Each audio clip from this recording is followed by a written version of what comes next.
Hello students, how are you, what's up, कैसी तैयारी चल रही है। आई थिंक बोर्ड एग्जाम्स की तैयारी अच्छे से चल रही होगी। वर्कशीट डेली कर रहे हो कि नहीं कर रहे हो। सो बच्चों, वर्कशीट के अकॉर्डिंग अगर हम देखें तो हमने सॉलिड स्टेट पूरा डिस्कस कर लिया है, सोल्यूशन पूरा कंप्लीट कर लिया, इलेक्ट्रोकेमिस्ट्री हो चुका है, केमिकल काइनेटिक्स हो चुका है। आज है हमारा worksheet number 14, that is surface chemistry. Surface chemistry की भी 2 वर्कशीट आपके पास आ चुकी है।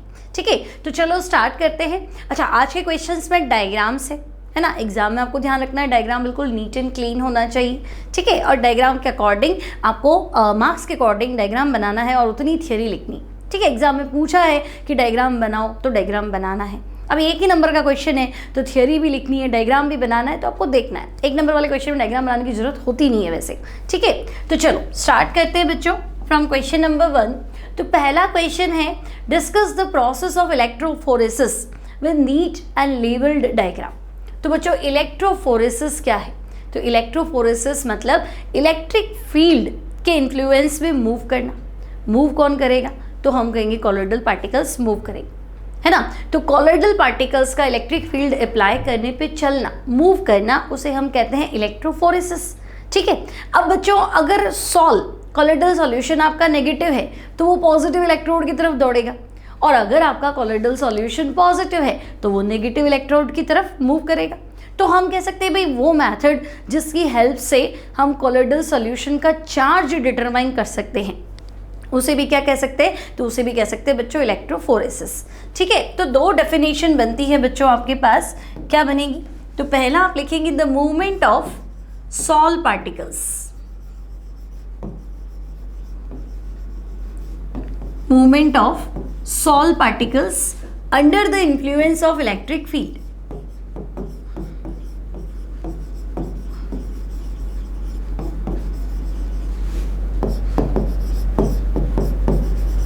Under the influence of electric field. ठीक है, करंट पास करने पे सॉल पार्टिकल्स का जो मूवमेंट है बच्चों, उसे क्या कहते हैं? इलेक्ट्रोफोरेसिस। या दूसरा डेफिनेशन तो बच्चों आप लिख सकते हैं the method through which we can determine, the method through which we can determine charge of the sol particle. ठीक है, हम सॉल पार्टिकल का चार्ज डिटरमाइन कर सकते हैं, है ना, through which we can determine charge of sol particles. ठीक है, तो बच्चों सॉल पार्टिकल्स का चार्ज फाइंड करने के लिए जो मेथड हम काम में लेते हैं उस मेथड को भी क्या कहते हैं? इलेक्ट्रोफोरेसिस। ठीक है, अब बच्चों इलेक्ट्रोफोरेसिस का नीट एंड क्लीन डायग्राम बनाना, तो इसमें करना क्या है? तो बच्चों इसमें एक यू शेप ग्लास ट्यूब लेना है। ठीक है, यू शेप ग्लास ट्यूब बना दिया हमने, यू शेप। ठीक है, एग्जाम में बच्चों डायग्राम बनाने में बहुत ज़्यादा टाइम नहीं लगाना, फटाफट डायग्राम बनाना है। ठीक है, क्योंकि इतना टाइम होगा नहीं आपके पास।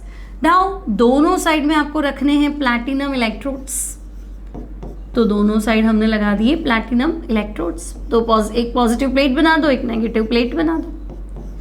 ठीक है, अब बच्चों इस यू शेप ग्लास ट्यूब में आपको फिल करना है कॉलोइडल सॉल्यूशन। ओके, तो ये कॉलोइडल सॉल्यूशन फिल कर दिया। मान लो हमने फिल कर दिया AS2S3 सॉल्ट। ठीक है, तो दिस इज AS2S3 सॉल्ट, मतलब AS2S3 का कॉलोइडल सॉल्यूशन हमने फिल कर दिया।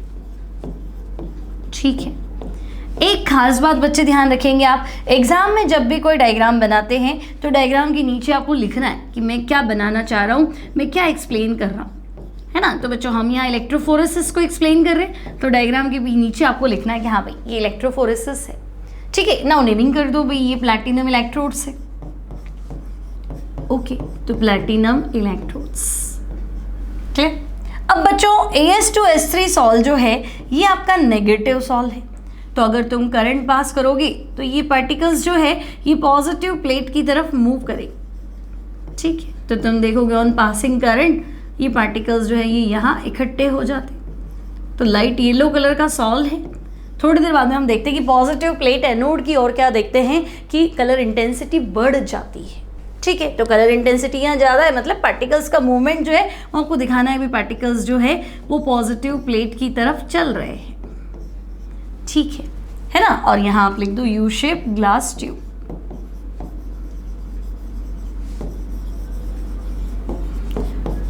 तो बच्चों ये हो गया इलेक्ट्रोफोरेसिस डायग्राम के साथ इसका एक्सप्लेनेशन। क्लियर, सिंपल सा टॉपिक है ना। और आपको इसमें बताना है कि भाई ये सॉल जो है वो नेगेटिव है क्योंकि मूवमेंट कहाँ हो रहा है, पॉजिटिव प्लेट की तरफ, ठीक है। कैटाफोरेसिस भी बोलते हैं इसको। नाउ नेक्स्ट क्वेश्चन में चलें बच्चों।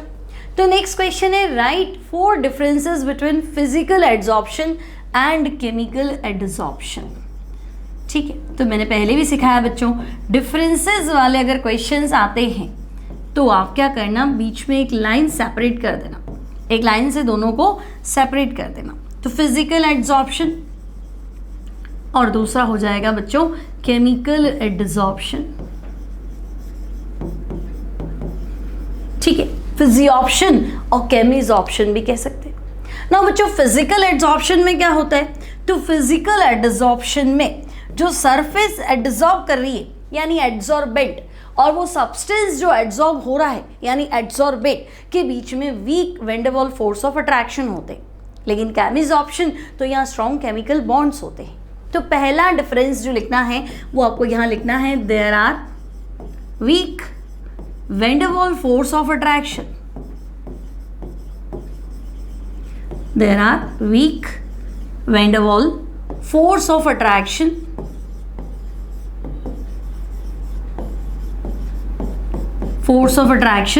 between adsorbent and adsorbate, ठीक है। तो बच्चों यहाँ एडसॉर्बेंट और एडसॉर्बेट के बीच में weak van der Waals force of attraction होते हैं। यहाँ क्या होता है, तो आपको लिखना है यहाँ there are strong chemical bonds, यहाँ सिर्फ केमिकल बॉन्ड्स लिख दो, देयर आर केमिकल बॉन्ड्स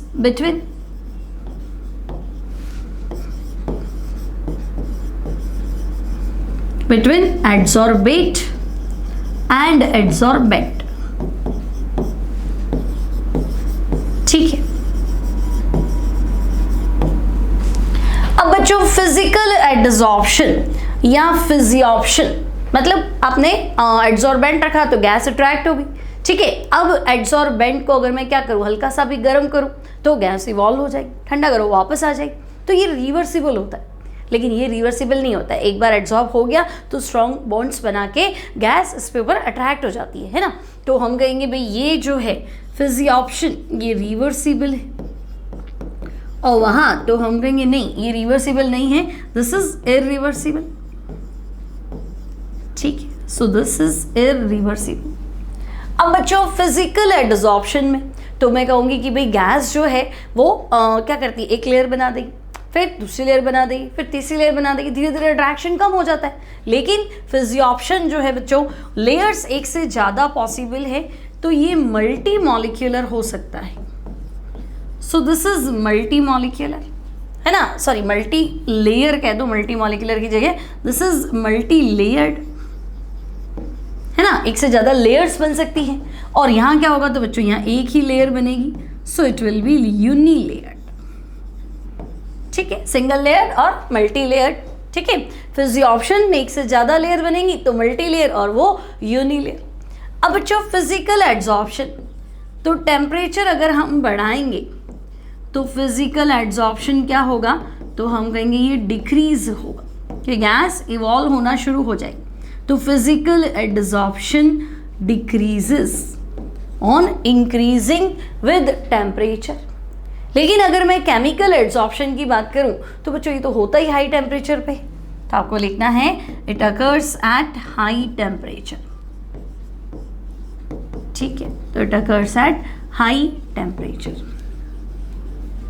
ठीक है। और भी लिख सकते हैं बच्चों कि ये स्पेसिफिक नहीं होता है, वो स्पेसिफिक होता है, ठीक है। तो आपसे पूछे 4 डिफरेंसेस ये, है ना, तो ज़्यादा 5-6 याद करके जाना तो एग्जाम में 4 याद रहेंगे, ठीक है। So this is not specific, this is specific.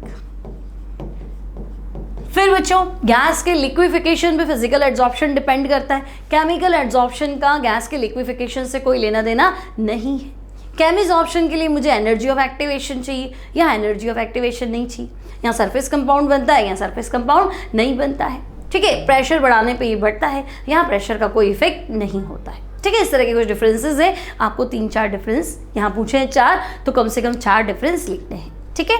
अब चलते हैं नेक्स्ट क्वेश्चन में बच्चों। तो नेक्स्ट क्वेश्चन है what is the difference between multi molecular colloid and macromolecular colloid, right an example of each.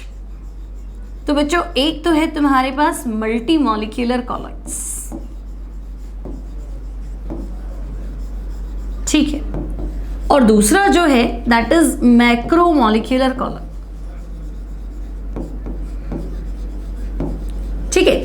अब बच्चों है ना, मैं क्या करती हूँ, सबसे पहले इनके एग्जाम्पल लिख लेती हूँ ताकि एग्जाम्पल से आप इनको डिफरेंशिएट जो है वो आराम से कर सकते हो। एग्जाम में आप लास्ट में लिख देना एग्जाम्पल। देखो अगर मैं तुम्हें कहूँ silver sol, gold sol, sulphur sol, phosphorus का कॉलोइडल सॉल्यूशन, तो ये सारे एग्जाम्पल है मल्टी मॉलिक्यूलर। लेकिन अगर मैं तुम्हें कहूँ कि प्रोटीन का सॉल ले लो, एंजाइम भी कॉलोइडल सॉल्यूशन बनाते हैं, है ना, सेल्यूलोज ले लो, जिलेटिन ले लो, ठीक है, ग्लू ले लो, ठीक है, प्रोटीन है, स्टार्च का कॉलोइडल सॉल्यूशन है, ठीक है, या मैं पॉलीथीन ले लूँ, ठीक है, या मैं पीवीसी ले लूँ, कुछ भी ले सकते हो। तो थोड़ा अजीब सा लगता है पर ये क्या है। तो बच्चों पहले इसको डिस्कस करें। गोल्ड सॉल्ट, तो आपको पता है गोल्ड तो एटम है, तो जब 1 नैनोमीटर से छोटे साइज के बहुत सारे पार्टिकल आपस में क्या होते हैं, एग्रीगेट होते हैं, जुड़ते हैं और कॉलोइडल साइज ले लेते हैं, तो उसे हम क्या कहते हैं, तो उसे हम कहते हैं बच्चों मल्टी मॉलिक्यूलर कॉलॉइड। लेकिन मैक्रोमॉलिक्यूलर, तो बच्चों जब हम किसी जायंट मॉलिक्यूल को डिस्पर्स्ड फेज में लाते हैं, लाइक प्रोटीन, तो प्रोटीन तो पॉलीमर है, तो अगर मैं किसी पॉलीमेरिक फॉर्म को, पॉलीमेरिक कंपाउंड को डिस्पर्जन मीडियम में ले आऊँ, घोल दूँ उसको, तो वो कॉलोइडल फॉर्म में आता है, लेकिन वो क्या होगा, मैक्रोमॉलिक्यूलर, ठीक है। तो पहला जो डिफरेंस है मल्टी मॉलिक्यूलर, तो मल्टी मतलब बहुत सारे, तो आपको लिखना है they are formed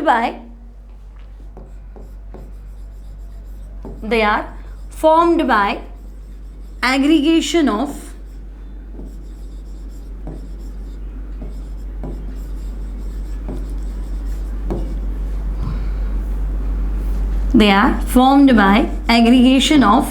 large number of atoms or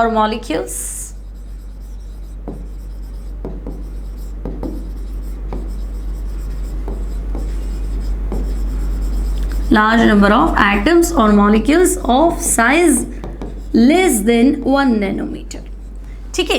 1 nanometre से छोटे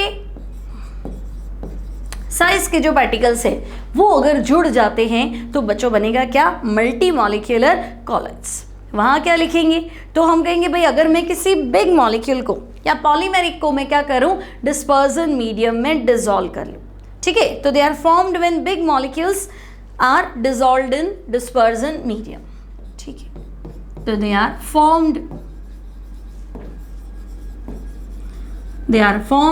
व्हेन बिग मॉलिक्यूल, ठीक है। अब बिग मॉलिक्यूल मतलब बच्चों पॉलीमर ही हुआ, डिसॉल्व्ड इन डिस्पर्जन मीडियम। जैसे आपने पढ़ा होगा कि भाई एंजाइम कॉलोइडल सॉल्यूशन बनाते हैं, स्टार्च कॉलोइडल सॉल्यूशन बनाता है, ठीक है। तो स्टार्च अपने आप में तो पॉलीमेरिक फॉर्म है ना, जब उसको हम किसी पर्टिकुलर मीडियम में लेके आएंगे, डिस्पर्जन मीडियम में लाएंगे जिसमें वो मिक्स होता है, तो सॉल्यूशन कैसा होता है, कॉलोइडल। तो they are formed when big molecule या polymer dissolved in dispersion medium,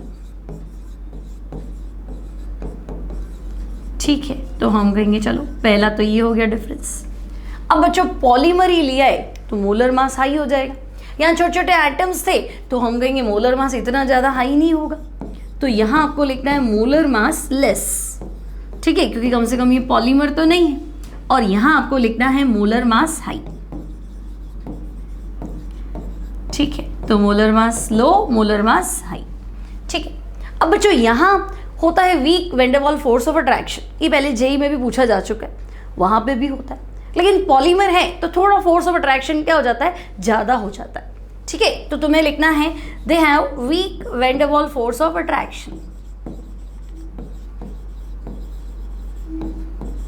they have weak van der Waal force of attraction.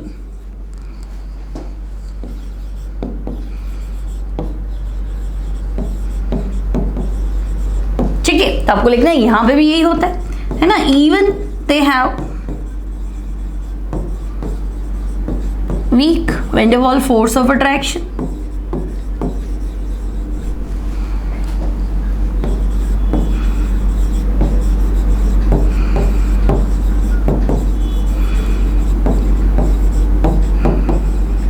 ठीक है, इनमें भी क्या होता है, van der Waal force of attraction होता है, बट इसके कंपैरेटिवली ये ज्यादा होता है, स्ट्रॉन्गर होता है. ठीक है, बट इट इज स्ट्रॉन्गर. ठीक है, so it is stronger than multi-molecular colloids. Okay.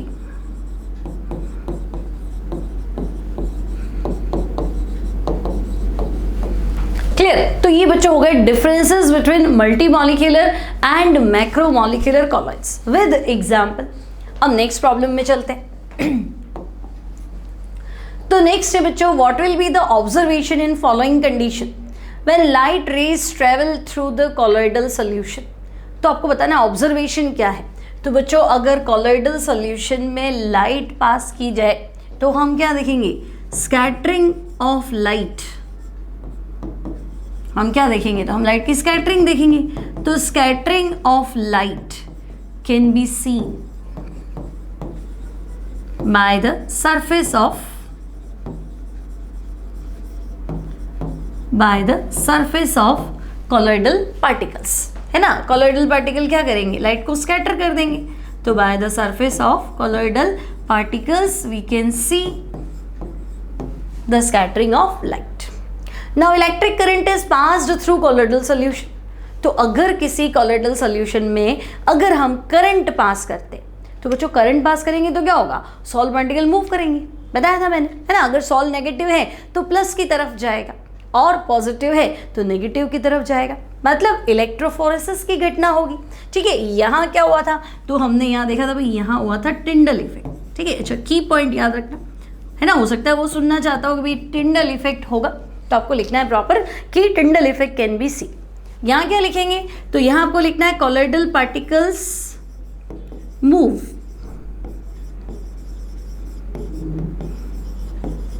Towards oppositely charged electrode.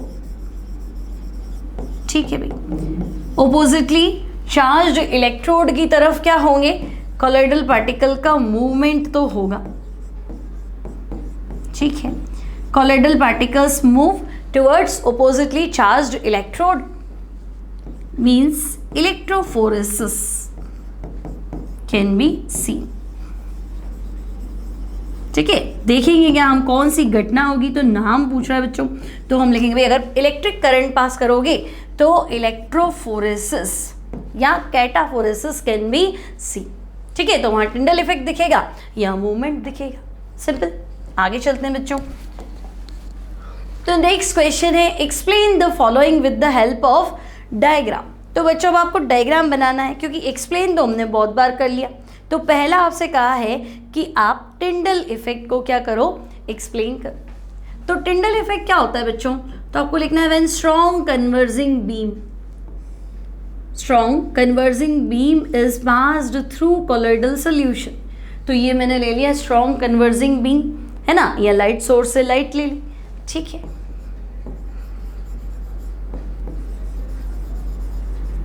अब पास किस में से करना है, तो भाई मुझे इसको पास करना है कॉलोइडल सॉल्यूशन में से.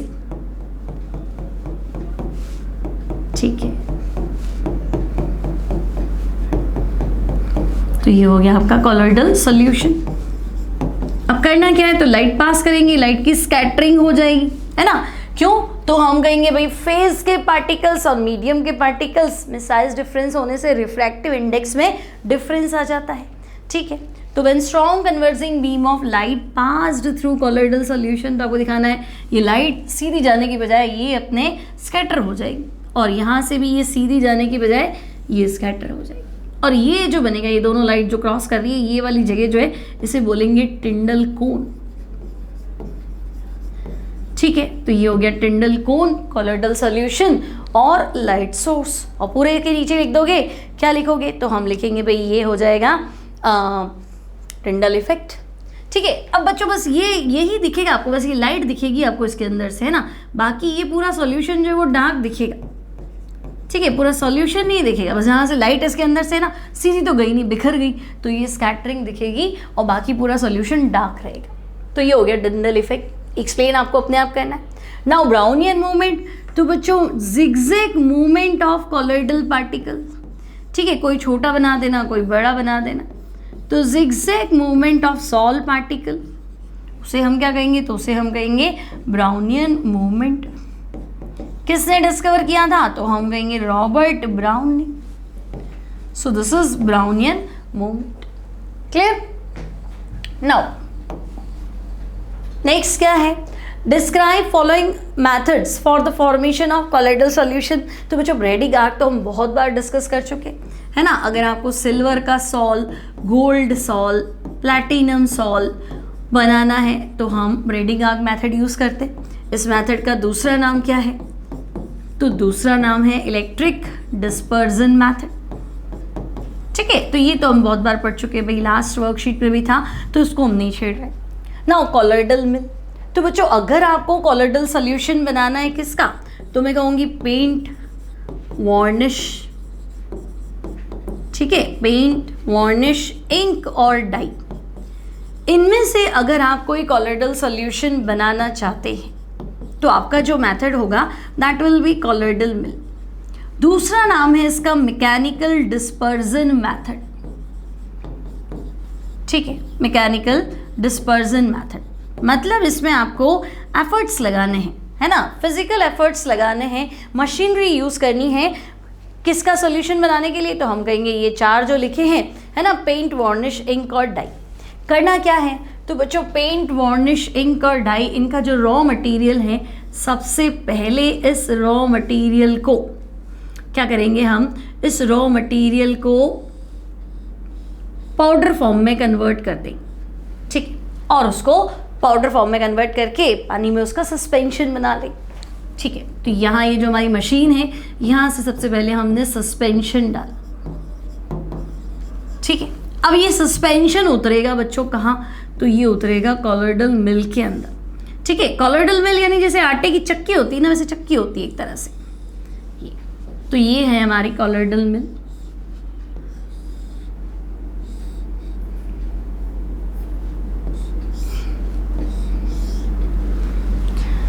ठीक है, और यहाँ क्या है, ये है बच्चों कन्वेयर बेल्ट। कन्वेयर बेल्ट, और ये दोनों जो मैंने बनाए हैं ये है मेटेलिक डिस्क। ठीक है, ये रोटेट करती है बच्चों। तो सबसे पहले आपको देखना है पेंट, वार्निश, इंक, डाई, जिसका भी आपको कॉलोइडल सॉल्यूशन बनाना है उसके रॉ मटेरियल का सस्पेंशन बना के आप क्या करेंगे, कॉलोइडल मिल में एंट्री कराएंगे। अब उसको कॉलोइडल मिल में एंट्री करा के आप इसको नीचे उतारो। कन्वेयर बेल्ट क्या करेगा, तो इन क्या बोलते हैं, इन पार्टिकल्स को, इन मेटेलिक डिस्क को रोटेट करेगा। अब ये दोनों जो डिस्क है बच्चों, ये ऑपोजिट डायरेक्शन में ना, ये इधर रोटेट करेगा तो ये इधर ऑपोजिट डायरेक्शन में, लगभग 8000 साइकिल पर मिनट, है ना, एक मिनट में 8000 बार घूम जाती।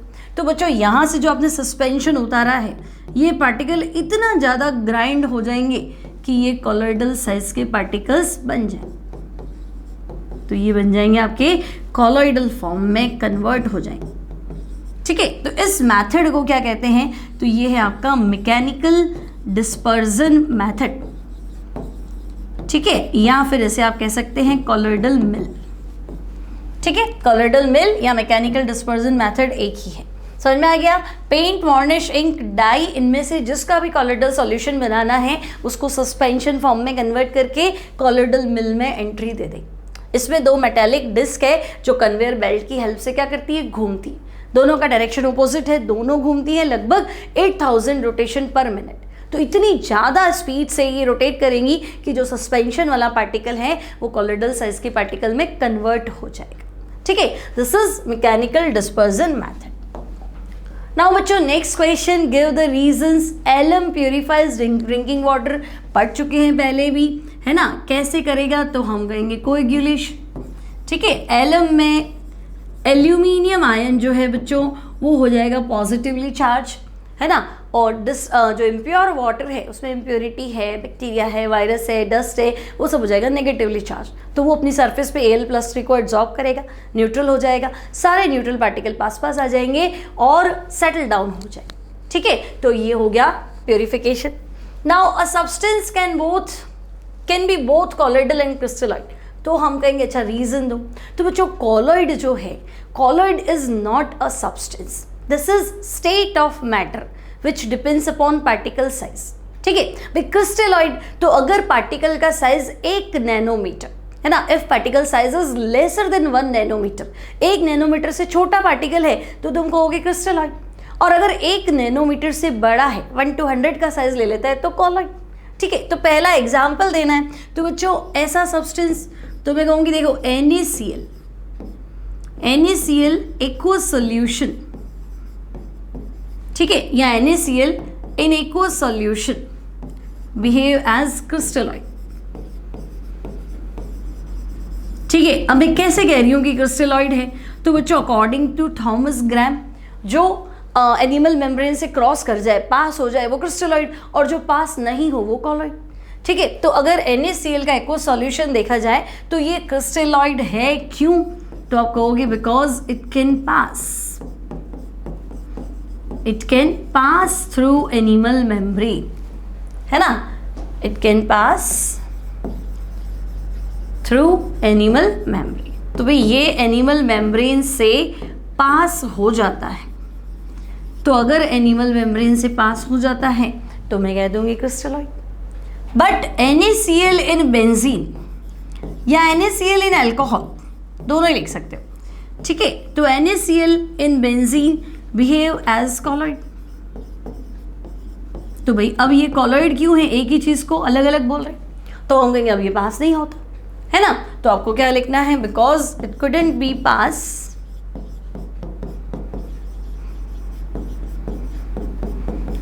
It couldn't be passed through animal membrane।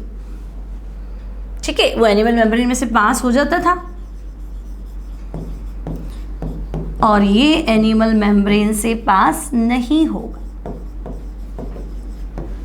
तो नहीं होगा तो हम कह देंगे this is colloid. Now sky appears blue.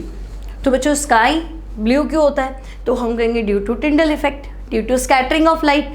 अब ब्लू कलर की वेवलेंथ जो है वो मिनिमम है, तो स्कैटरिंग क्या है, मैक्सिमम है, इसलिए वो ब्लू दिखता है।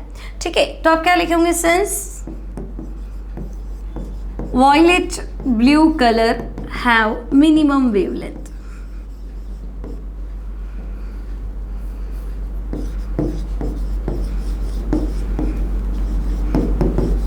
Minimum wavelength, so scattering will be maximum. ठीक है बच्चों, स्कैटरिंग लैम्डा की पावर 4 के इनवर्सली प्रोपोर्शनल, जितना कम लैम्डा स्कैटरिंग उतनी ही ज्यादा। ठीक है, सो स्कैटरिंग विल बी मैक्सिमम, है ना, इसलिए आपको बताना है स्काई इज ब्लू। ठीक है, due to scattering of blue colour. Now next problem क्या है बच्चों, तो discuss the factors affecting to adsorption of gases on solid surface. तो भाई गैस जो है वो सॉलिड सरफेस पे अट्रैक्ट हो रही है, एडजॉर्ब हो रही है, क्या क्या फैक्टर जो है बच्चों वो इफेक्ट करेगा। तो देखो पहला तो है बच्चों नेचर ऑफ एडजॉर्बेंट। भाई जो आपकी सॉलिड सरफेस है ना उसी की बात कर लेते हैं, नेचर ऑफ एडजॉर्बेंट। अब इसका क्या मतलब हुआ, तो बच्चों जो हमारी सॉलिड सरफेस है उसका सरफेस एरिया जितना ज़्यादा होगा एडजॉर्प्शन उतना ही ज़्यादा होगा। तो मैं लिख दूँ भाई greater the surface area of adsorbent, greater the surface area of adsorbent, greater will be adsorption। ठीक है, greater will be adsorption। भी सरफेस एरिया जितना ज़्यादा होगा एडजॉर्प्शन भी उतना ही क्या होगा, ज़्यादा होगा। ठीक है, तो एक तो ये चीज़ होगी। अब स्मूथ सरफेस, रफ सरफेस, तो हम कहेंगे रफ सरफेस पे एडजॉर्प्शन ज़्यादा होता है, क्योंकि रफ सरफेस में रिजेस, खांचे बोलते हैं हम जिसे ना, तो रिजेस ज़्यादा होते हैं, तो सरफेस एरिया ज़्यादा है, तो रफ सरफेस पे एडजॉर्प्शन ज़्यादा होगा as compare to smooth surface. ठीक है, तो एडजॉर्बेंट। सेकेंड जो है बच्चों, that will be nature of adsorbate, है ना। एडजॉर्बेट मतलब gas being adsorbed on the surface of adsorbent, जो गैस आके अट्रैक्ट हो रही। तो बच्चों easier the liquefaction of gas, gas जितनी जल्दी क्या हो जाएगी, लिक्विड बन जाएगी। तो बच्चों लिक्विड में क्या होगा, वंडर वाल फोर्स ऑफ अट्रैक्शन ज़्यादा होंगे, है ना। तो हमें तो गैस को पकड़ के रखना है, तो जितनी जल्दी है ना लिक्विफाई हो जाए, जितनी भारी होगी जैसे हम कहें, तो एड्जॉर्प्शन ज़्यादा होगा। तो बच्चों easier the liquefaction of gas, ठीक है, easier the liquefaction of gas, greater will be adsorption, adsorption उतना ही ज़्यादा होगा। ठीक है, तो ग्रेटर विल बी एड्जॉर्प्शन। ठीक है, दो फैक्टर हो गए। तीसरा फैक्टर तो बच्चों आप टेम्परेचर लिख सकते हैं, है ना। अब टेम्परेचर में देखो फिजियोप्शन ही लिखना है। ठीक है, जनरली अगर हम टेम्परेचर बढ़ाएंगे तो गैस क्या हो जाएगी, इवॉल्व कर जाएगी सरफेस के ऊपर से। ठीक है, तो हम फिजियोप्शन की बात कर रहे हैं। तो बच्चों generally on increasing temperature adsorption क्या होता है, डिक्रीज होता है। लेकिन बात किसकी चल रही है, तो हम कहेंगे भाई बात चल रही है फिजिकल एडजॉर्प्शन की। ठीक है, अब प्रेशर भी हो सकता है, जिसमें हम फ्रेंडलिच एडजॉर्प्शन आइसो तो हम एक्सप्लेन करते हैं, लेकिन आपको सिंपल क्वेश्चन का आंसर देना है तो 2-3 फैक्टर बहुत है। ठीक है, तो यहाँ बच्चों कंप्लीट हो गई हमारी सरफेस केमिस्ट्री की वर्कशीट। ठीक है, आई होप समझ में आ गई होगी अच्छे से। थियरी क्वेश्चन से ईजी है ना। बस ऐसा कोई टीचर मिल जाए जो फटाफट सारे क्वेश्चंस को एक्सप्लेन कर दे, समझा दे, तो आपको क्या याद हो जाए कि हाँ ऐसे ऐसे लिखना है, आंसर देने का तरीका ये रहना चाहिए। ठीक है, तो मिलते हैं नेक्स्ट क्लास में नेक्स्ट वर्कशीट के साथ, जो हमारा रहेगा नया chapter, that is P block elements. Till then take care and good bye.